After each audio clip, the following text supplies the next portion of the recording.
Hi అందరికీ నేను మీ సహదేవ్. మొన్న ఈ వారం రోజుల సంది మనం న్యూస్ వింటున్నాం. ఈ హన్మకొండ ధర్మసాగర్ మండలం తాటికాల గ్రామంలో జరిగిన సంఘటన మనం అందరం చూస్తా ఉన్నాం. ఒక లేడీని నగ్నంగా బట్టలిప్పేసి బాగా ఆమెను చిత్రహింసలు పెట్టడం జరిగింది అక్కడ. ఆ విషయంలో ఏ రకంగా వీడియో తీద్దామన్నా కూడా కొంచెం మనసు రాలేక ఇది 2-3 రోజులు బాగా వెయిటింగ్ చేసుడు జరిగింది. కానీ ఇప్పటికి కూడా అసలు కొంచెమన్నా స్పందించకపోతే ఎట్లా ఉంటుందని నేను మాట్లాడ జరుగుతుంది. ఇప్పటికి కూడా అసలు ఆ వీడియో దాని గురించి వీడియో తీయాలంటే కొంచెం బాధగానే ఉన్నది. ఎందుకంటే వాళ్ళు అంత మనసు లేకుండా అట్లా ప్రవర్తన వాళ్ళది అక్కడ అట్లా ఉన్నది. ఆ తాటికాయల గ్రామ ప్రజలది. వాళ్ళకు అన్యాయం జరిగిందని వాళ్ళ భర్తను ఆమె తీసుకొని పోయి ఆమెకు దూరం చేసిందనే కోపంతో ఆమెను పట్టుకొచ్చి ఆమెను నగ్నంగా బాగా హింస పెట్టి కొట్టుడు అంతవరకు బాగానే ఉన్నదనుకో. కానీ బట్టలు లేకుండా పబ్లిక్‌లో వాళ్ళను చూపెట్టుడు అనేది అది కరెక్ట్ కాదు.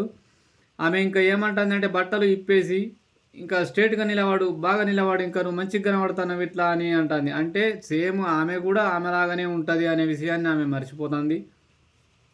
ఇంకా చాలా బూతుతోని మాటలతోని నేను తీయాలి ఈ వీడియో. కానీ వాళ్ళు ఒక స్త్రీని గౌరవం అనేది వాళ్ళు పోగొట్టిర్రు. మనం కూడా ఏ రకంగా మాట్లాడినా కూడా అది వీడియో చూసిన సంది మైండ్ కూడా అంతా ఖరాబ్ అయిపోయింది. బాగా తిట్టాలి అని ఉన్నది. కానీ ఏ రకంగా తిట్టినా కూడా మళ్ళా స్త్రీని మనం అవమానించినట్టుగానే ఉంటుంది కాబట్టి ఏం మాట్లాడడానికి కూడా ఈడ అవకాశం లేకుండా అయిపోతుంది. చూసే వాళ్ళకన్నా కొంచెం జ్ఞానం ఉండాలి. అంటే వాళ్ళు మనం ఒక దొంగలకు, ఒక హత్య చేసినోళ్ళకు, ఒక రేపిస్టులకు ఏ రకంగా శిక్షలు అనేటివి అందులో ఒక దానికి సెక్షన్లు అనేటివి ఉంటాయి. ఏ ఏ తప్పు చేసినోళ్ళకు ఏ సెక్షన్ ప్రకారంగా శిక్ష పడాలి వాళ్ళకనేది ఒకటి ఉంటుంది. వాళ్ళు చేసిన తప్పు కంటే వాళ్ళు చేసిన శిక్ష పెద్దది అనే విషయాన్ని వాళ్ళు మర్చిపోతూ ఉన్నారు.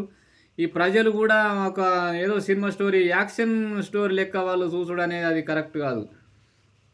పోలీసులకు ఇన్ఫర్మేషన్ ఇస్తే చాలా బాగుండేది. వాళ్ళకు అడ్డుకునే శాత కానప్పుడు పోలీసులకు ఒక్క ఫోన్ చేసినా కూడా కొంచెం ఆమెను సేఫ్ జోన్లోకి తీసుకుపోయే అవకాశం ఉండేది. కనీసం ఒక స్త్రీ అనేది అందరికి సమానంగానే ఉంటారు. అందరు స్త్రీలు సేమే ఉంటారు. ఒక్క స్త్రీకి బట్టలు ఇప్పినా కూడా ఆమె పరువు పోతే అందరి పరువు పోయినట్టే అనే సంగతి వాళ్ళు మర్చిపోతారు. దానిలో ఒకడు ఉండి అంటాడు, అరే దాన్ని కోసేయరా, కోసేయి అంటాడు. ఏం కోసేస్తావురా సన్యాసి, మీ అమ్మ కూడా గట్టనే ఉంటాయి కదరా వేదవ. అన్యాయాన్ని అరికట్టలేవు వేదవ నువ్వు. ఎంతమంది అక్రమ సంబంధాలు ఉన్నాయో అన్నిటినీ అరికట్టినావు నువ్వు వేదవ నా కొడుక. ఒక్కొక్కరు పిల్లలైనాక కూడా అక్రమ సంబంధాలు పెట్టుకొని విడాకులు తీసుకుంటారు. ఆ విడాకులు తీసుకోవాలనే జ్ఞానం మీకు లేదారా? అలాంటి స్త్రీ మెల్ల మీకు దొరకపోవునా? పిల్లలు ఉన్నోళ్ళు విడాకులు తీసుకుంటలేరా? దేశంలో ఎన్ని చూపెట్టమంటావురా సన్యాసి? ఏం గోసేయమంటున్నావు? నీకు తెలివి ఉన్నది వేదవా? మీ అమ్మని నిన్ను అన్నప్పుడు నువ్వు ఆ పాలు తాగే బతికినావు కదరా సాలే. ఒక స్త్రీని పట్టుకొని గంత హింస పెడతారా? ముంగట కారం పెట్టి జీడి పెట్టిర్రు. అంటే పదాలతో పలకలేకపోతున్నా ఈ వీడియోలో. ఈ రకంగా చేసిరని వెనుక కూడా పెట్టు అంటానేమే సన్యాసి నువ్వు.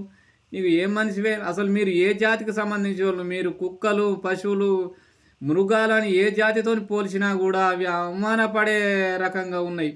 మీకు ఏ రకంగా ఏ జాతి కింద పోల్చినా కూడా ఆ జాతి జీవులు మిమ్మల్ని క్షమించాయి. ఎందుకంటే ఆ ఏ జాతిలో కూడా ఏ జాతి జీవులో కూడా మీలాంటి వాళ్ళు మాత్రం ఉండరు. మీకు ఏం మైండ్ ఖరాబ్ అయిందో కానీ మీకు కొంచెం అన్న మానవత్వం లేదు. ఒక అమ్మతనాన్ని పబ్లిక్లో మీరు ఎట్లా చూపెడతారో అనే జ్ఞానం కూడా మీకు లేదు. ఒక్కలన్నా అంతమంది ఉన్నారు అక్కడ, ఒక్కరికన్నా చదువు రాదా? సంస్కారం లేని మనుషులు మీరు. కొంచెమన్నా జ్ఞానం ఉండాలి, బుద్ధి జ్ఞానం ఉండాలి మీకు అసలు.